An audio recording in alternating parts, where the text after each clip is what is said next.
दोस्तों, दीप की कहानियां चैनल देख रहे सभी का स्वागत है। आज हम स्टोरी लेकर आए हैं एक बूढ़ी माँ की जो अकेली घर पे रहती थी और उसकी लोगों ने कैसे मदद की उसके बारे में एक शॉर्ट स्टोरी है। होप आपको अच्छी लगेगी। जरूरतमंद की मदद तो सभी करते हैं और सभी ने की भी होगी। किसी जरूरतमंद की मदद करना अच्छी बात है, लेकिन इस कहानी में जिससे तरीके से मदद की है वो तरीका बहुत ही अच्छा है। ये कौन सा तरीका है, जानने के लिए आपको यह कहानी सुननी होगी। एक लड़का पैदल किसी रास्ते से जा रहा था।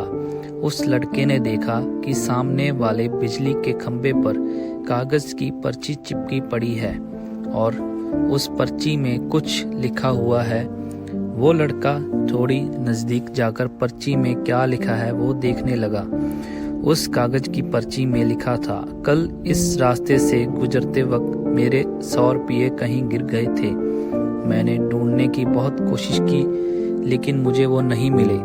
कृपया इस रास्ते पर कहीं भी किसी को भी मेरे 100 रुपये मिले तो उस पते पर पहुंचा देना। पर्ची में उसका एड्रेस भी लिखा हुआ था।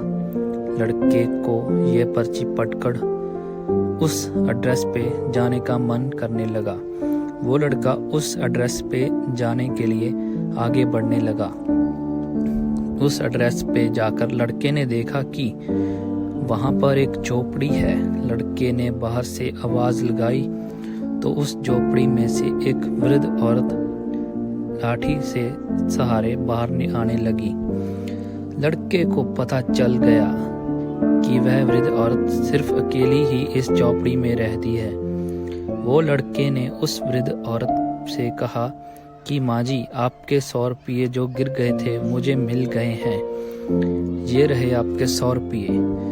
उस लड़के की बात सुनकर वह वृद्ध औरत रोने लगी और कहती है कि बेटा, अब तक करीब 15-20 लोगों ने मुझे 100 रुपये देकर जा चुके हैं। बेटा, मुझे ठीक से दिखाई भी नहीं देता और मुझे पढ़ने लिखने भी नहीं आता। पता नहीं किसने मेरी इस हालत को देखकर मदद करने का ऐसा किया। ने 100 रुपये रखने के लिए कहा पर वह वृद्ध औरत नहीं मानी। लड़के के बहुत आग्रह करने के बाद आखिर वो वृद्ध औरत मान जाती है, लेकिन वो उस लड़के से कहती है कि तुम जाते वक्त वो पर्ची वहां से फाड़ कर फेंक देना। मुझे पता नहीं था कि किसने मेरे पे तरस खाकर ऐसा किया है।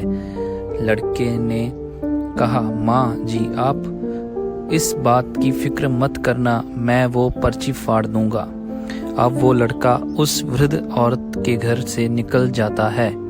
थोड़ी देर चलने के बाद उस लड़के ने सोचा कि आखिर मुझसे पहले आए उन 15-20 लोगों को भी इस माजी ने वो पर्ची फाड़ने को कहा होगा, लेकिन उनमें से किसी ने भी पर्ची को नहीं फाड़ा, तो फिर मैं क्यों फाड़ दूं?